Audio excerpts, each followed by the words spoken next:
Okay. Hi, everyone. Welcome to our AMEC Young panel for Measurement Month, the month of November. Sadly, this is going out on 4th of December. We couldn't make it to the month of November, but it's still in the spirit of the Measurement Month. So this will be a short fireside chat with emerging professionals who will be shaping the future of our industry with their perspectives, their energy, and their ideas. My name is Nikola Matev. I'm part of the InsightHQ team. I'm also an AI student at Fontys University, and I'm very excited to be joined by Denzel Pratt from Shell, and this year's AMEC Young Professional of the Year, together with Maggie West from University of Tennessee and Molly Liston from London South Bank University, whose voices and perspectives are equally shaping the future of our industry. I honestly can't tell you how excited I am for this conversation. Thank you so much for joining the panel, all three of you. It'll be a great session. I would like to start with a quick introduction from all three of you. Maggie, if you can start us off, who are you? What are you studying / working on at the moment? Yep. So first of all, hi everyone. My name is Maggie West. Currently, I am a third year studying communication studies. Primarily, a lot of my research is in political communication, especially in regards to rhetoric, crisis analysis, and just situational responses. And so, very much so looking forward to this conversation. Molly? Hi, I'm Molly and I'm from London South Bank University. I'm a year two student studying business management, but I'm specialising in marketing. And at the moment, we're doing a lot of work on consumer behaviour and about how consumers actually respond to things like communications and marketing and a lot of that. So yeah, I'm really excited for this. Thank you. Denzel, please. Thanks, Nikola. Hi, everybody. My name is Denzel. I'm a digital analytics advisor within Shell's strategic communications function. So what the Stratcoms function does is we're effectively responsible for telling Shell stories to the world.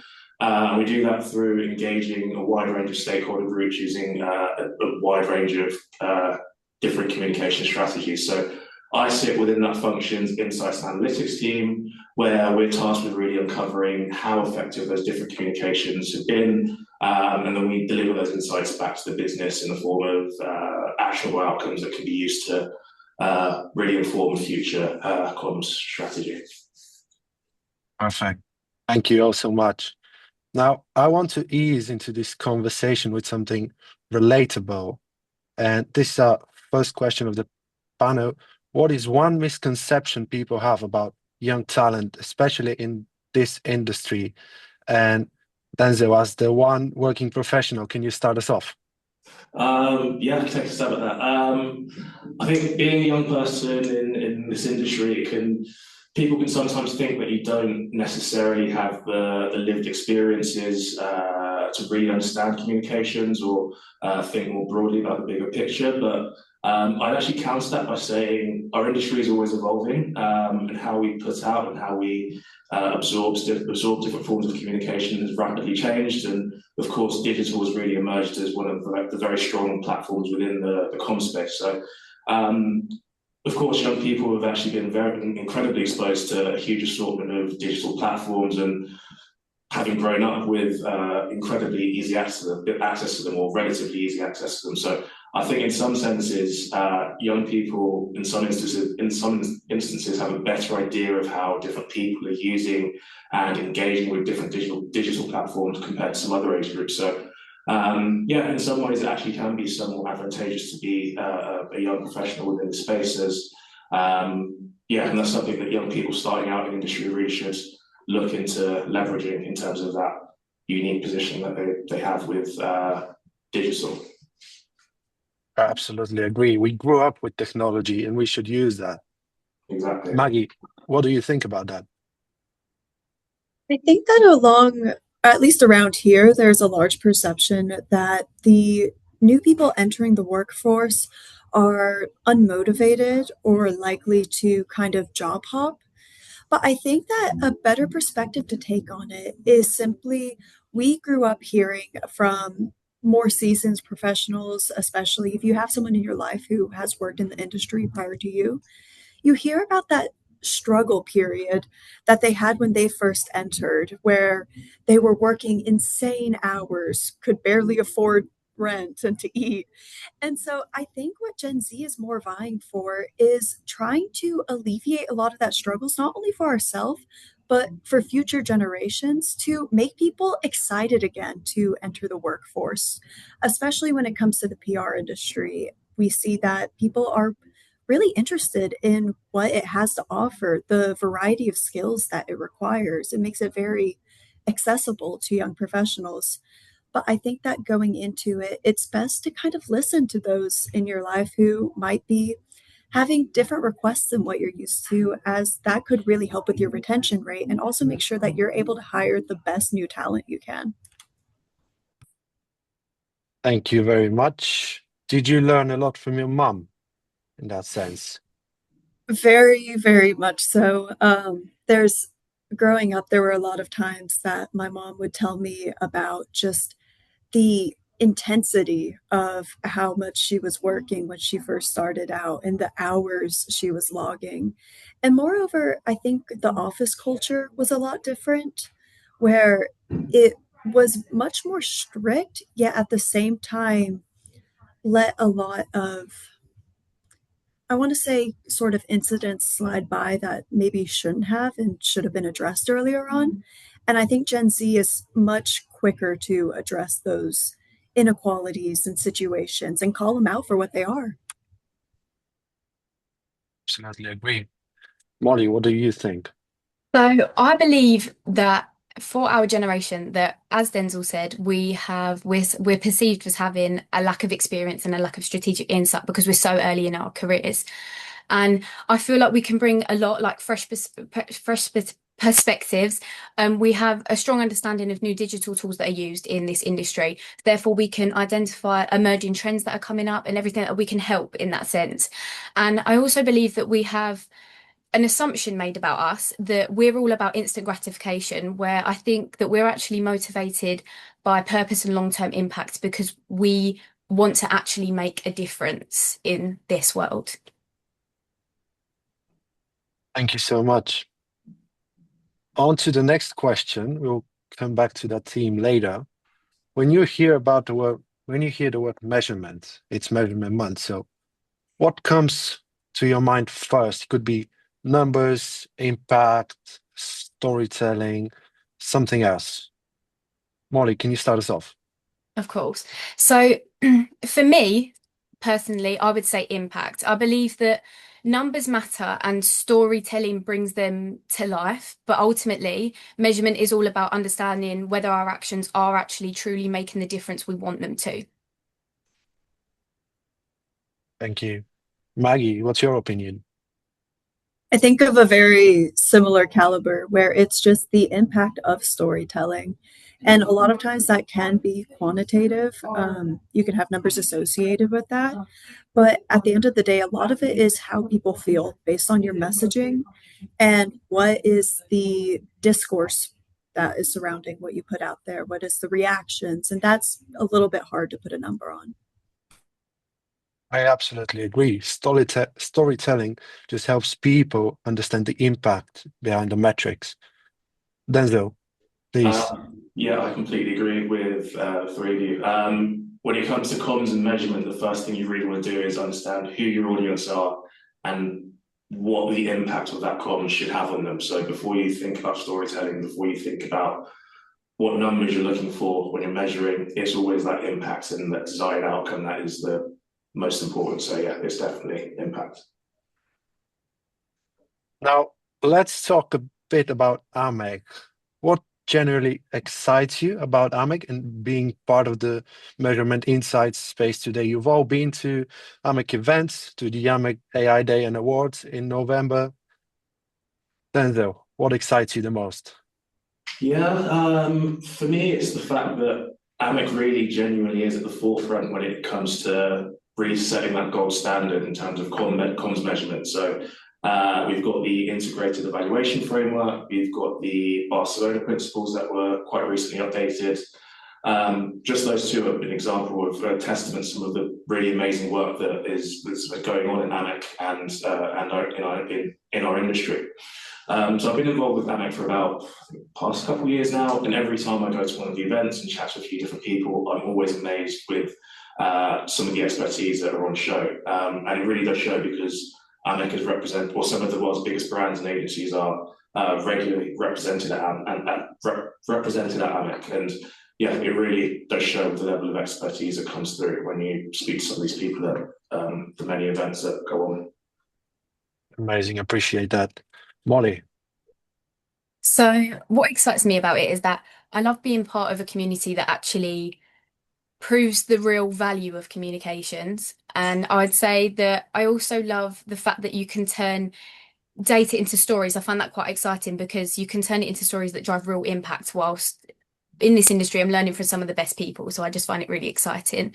And I also love that I can contribute ideas that shape the future measurement of communications to make it more effective and make sure that we are making the impact that we want to effectively. Amazing. Maggie, I'd like to hear your opinion. I definitely think that it's just the openness that we experience at AMEC, especially at things like the summit or AI Day, where it's the new members are extremely interesting to watch what they present because it's a fresh take from somebody you might have never met, and they have their own original experiences. But then it's also equally as exciting to see returning members and returning people and being able to know what they said last year and hear how they've grown and what experiences they've had since then. And so I think that all in all, it's all just kind of similar to what Molly was saying is the storytelling and hearing it from so many different sides. Thank you. I absolutely agree with all three of you. Really, really love what AMEC stands for, the atmosphere, the events, the people. To quote Johnny Bentwood from Vienna, you are my people. And I can genuinely see myself growing in that industry. And that actually leads me to my next question. Do you see yourself building a career in the measurement insights industry? Maggie? So as of the past 6 months, I've really had a an internal look at what I want to do in my future, and it's been a very interesting journey. But I think going forward, I'm very much so interested in communication. I really enjoy the academia approach with research and potentially even going the PhD route. I think that could be very interesting. But there's also strategic communications, and as I said earlier, my research is largely in political communication. And so I think working for strategic communication in the realm of politics could be very interesting going forward. So yeah, I'd say so. I think this is the one question that everyone wants to hear from the audience. So, Molly, what do you think? So, in my opinion, I also do see myself working in this industry. Obviously, I'm doing a marketing degree, so I'm very interested in the whole industry. I'm also fascinated by how the insights actually drive real impact because I want to make a difference in this industry. And I love combining creativity with data to make better decisions because I just genuinely find numbers and combining it with also making informed decisions. I just find it very exciting and interesting.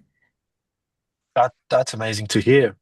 And Denzel, I'm curious how you see your future in this space, because you're already working. Yeah, so in terms of the question of do I see myself building a career in the industry, I think absolutely. There are a lot of very interesting times ahead with the industry at the moment. Of course, we've got the very rapid development of AI tools that we're seeing. So that would naturally, it looks like it poses some challenges, but also provides a lot of really exciting opportunities for us as young professionals to really be at the forefront of shaping how we as an industry and us as measurement professionals more broadly, how we adapt to all those upcoming changes that are on the horizon. So yeah, there are a lot of exciting times up ahead, and yes, really excited and happy to be involved with them. Right. Love to hear that. What do you think the industry needs to do in order to stay attractive for young talent like me, Maggie, and Molly? Oh, I think it goes back to what I said about that sort of how us as young people can really leverage our unique position with digital. So I think the industry can be as amenable as possible in terms of allowing us to really voice our opinions and foster our sort of digital-led thinking in terms of how we approach things. So yeah, it's a case of the industry really allowing us to sort of voice our opinions and really take the front foot when in situations where we think that we have a sort of fresh perspective or an idea of how we can change how we do things. Because yeah, the industry being this industry, a lot of traditional approaches are still in place, some for very good reason. But yeah, just allowing those young people to, if they have some sort of ideas of how they can maybe evolve some of the ongoing practices, just making sure they have the one, they feel comfortable to do that, and then let them nurture those ideas where it could be quite rewarding and fulfilling in the end for our industry. Amazing. I was hoping to hear that. That means we need more panels like this one. Yeah. Molly, what do you think? So I think that they should, I feel like for it to stay attractive and for people, especially our age, because we're all quite young and quite new to this, I mean, I think that they should embrace innovation and they should show the younger individuals clear career paths. So tell them what they can do. I also think that they should give them opportunities to work on high impact projects because I feel like that motivates them, empowers them a lot, making them genuinely feel like they are doing something within it. And then I also just think that they should show how measurement actually drives social good and not just profit. It can actually make an impact in many different ways.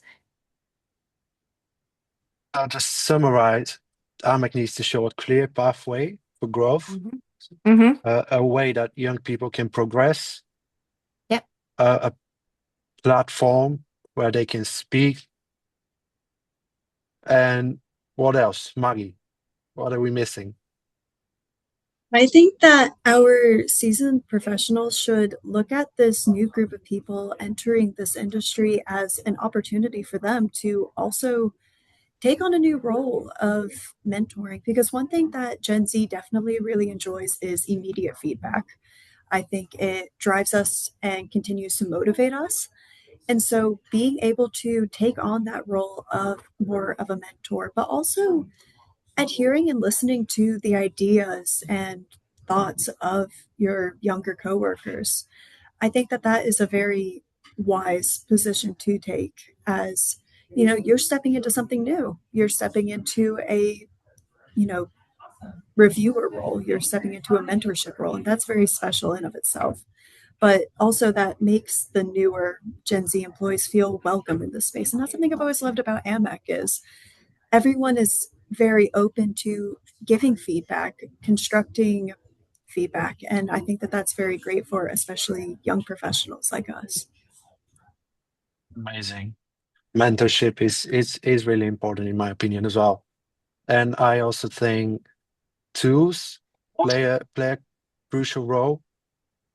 And we're going back to what Denzel said about AI. With the rapid development, we have so many tools at our disposal.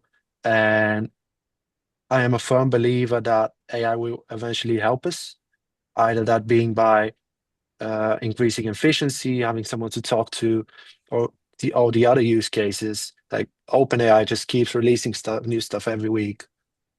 Do you think that could feel overwhelming sometimes because of that fast release every week?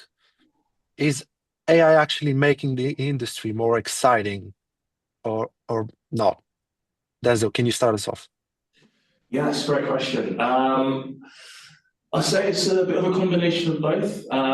Again, as we've said on this call, over the past couple of years have been huge rapid developments in AI models, and those have had a noticeable impact on, for example, how quickly we can analyze large quantities of data. So that will naturally lead to some fears of AI replacing entry-level data analyst roles. But I'm of the belief that while some aspects of AI may have an impact on the traditional role of the entry-level data analyst as we typically know it, it can help morph that role into more of an entry-level consultant who's able to spend more time that would have been spent crunching numbers. They can spend more time focusing on the so what behind the large amounts of data that they're working in. So if someone's able to do that, then of course they can then spend time actually providing advice that delivers real, tangible business value rather than someone just providing endless streams of data. So yeah, I can see AI causing a bit of a shift from the sort of traditional data crunching analyst, but hopefully a good shift towards more of a consultant that can just focus on the so what a lot earlier in their career, because sometimes with how the industry is currently set up, it might take a bit of time for an entry-level person to get to that, be able to get to the point where they have the time to focus on the so what. So I think AI can help alleviate some of that and yeah, really help them make that transition a lot earlier in their career. So while it can seem a bit daunting in terms of AI and the impact it's going to have on the industry, it's also quite exciting in terms of some of the applications it's got and how it can morph that entry-level data analyst role. Amazing. I can completely agree with you. Molly. Okay, so I completely agree with Denzel as well. I believe AI does make it overall a lot more exciting. I think it allows us to work smarter and make a bigger impact from the start of our careers. As you said, Nikki, it was saying it allows us gives us new ways to analyze data, generate insights, and be more creative. However, I do believe that it does bring a lot of challenges with it. For example, it's going to have to cause organizations to have to shift their strategy to market to not only people, but machines as well. So that we'd have to change the way that we create content and how we measure it. So it needs to be more clearer, more structured, and more, let's say, machine readable for AI to be able to read it and understand it. That's great advice. Maggie. I definitely agree with what everyone has said. You've all done a very great job on that one. The one thing that I would also add is one thing that very much so worries me is that, from my understanding, there's a large misconception that everyone in our, younger generations is already just an expert on AI. I mean, I know that like even my mother has asked me certain questions about it, as have my father. And so I think that that misconception could be a little bit jarring to a lot of new people entering the industry. I personally don't really utilize it that much in my day-to-day life, given that a lot of my assignments are just me writing and I don't need ChatGPT to do that for me. I like the quality of what I myself can produce. And so I think that putting that on a lot of young professionals who may be, trying to learn it as much as you are can be a little bit of a daunting task to a young employee. Thank you. And the last question for today is, what's one thing you hope young members like us can bring to AMEC over the next few years? Molly, please. So what I hope to bring, me personally, I hope that I can bring fresh ideas, and I hope that I can also help ensure that measurement methods keep up with how people actually view content today, so that it's up to date and that it's, up to date and we know how it's, what I'm saying. And then I also think that I also hope that I can bring new perspectives and hopefully help stay innovative and embrace new technologies and many more things, I'm sure. But yeah. If what we always saying is true, that we can quickly adapt to changes to technology, including AI, we can be the driving force behind that change, not replacing what's already working, but just build on it and help the industry evolve. Maggie, I would love to hear your opinion. The way I kind of look at AMEC as a whole is it's been relatively just an ongoing conversation. And that conversation has been happening before me and will likely continue after me. And so the way I see it is my goal is just to, while I'm in the room, while I'm listening to everyone, that I myself can contribute something meaningful while I am around. But I know very well that that conversation will likely come after me and continue, but hopefully whatever I provide can help encourage that conversation forward. So you've been at two summits now, one in Sofia and one in Vienna. Would you say that the sessions or the conversations sort of overlap each other? I think not necessarily overlap, but definitely build upon one another. I think that especially when we look at returning members who spoke at Sofia and then spoke at Vienna, we see that a lot of times their topics are very much so similar, but it's more of a, this is what I also learned in the past year. This is what I was able to accomplish in the past year. And how has that been impacted out? How has that communication impact been really present? And so I think that that conversation does very much so build upon one another and continues to do so, especially as AI technology, as that evolves as well. Thank you. Yeah, I believe AMEC has a lot of potential for interesting topics, interesting discussions, what to bring to the table. And I want to hear Denzel's perspective on this. Yeah, in terms of sort of what young professionals can hope to bring to AMEC, I think we've touched on it quite a few times already. It's just that sort of hunger to just continue to think of ways in which you can change the sort of traditional ways we've worked. Obviously, like we've touched upon, AI is on the horizon, and with that opportunity to drastically change how we've traditionally done things. I think the younger generation are typically stereotyped as being disruptive in the workspace, but I think constructive disruption in this context it's only going to be a good thing in terms of just using our sort of digital-led thinking and our fresh perspectives to identify ways that we can just improve upon the status quo. So yeah, just a hunger to always challenge, not necessarily challenge, but look for ways you can improve upon the status quo, and just, yeah, if there's any way you can think something can be improved upon, just feel free and compelled to voice that. Great. I wish our viewers remember that. It's a great quote from you. Thank you so much. And thank you to all three of you. It has been a brilliant conversation. Your honesty, energy, and perspectives really highlight the strength of the next generation in our industry, in AMEC as well. And I'm incredibly grateful that you took the time to share your experience and ideas with the AMEC community. Hope they enjoy it. And I also want to thank AMEC and Julie for helping with that session. And thanks to everyone watching who made it to the end.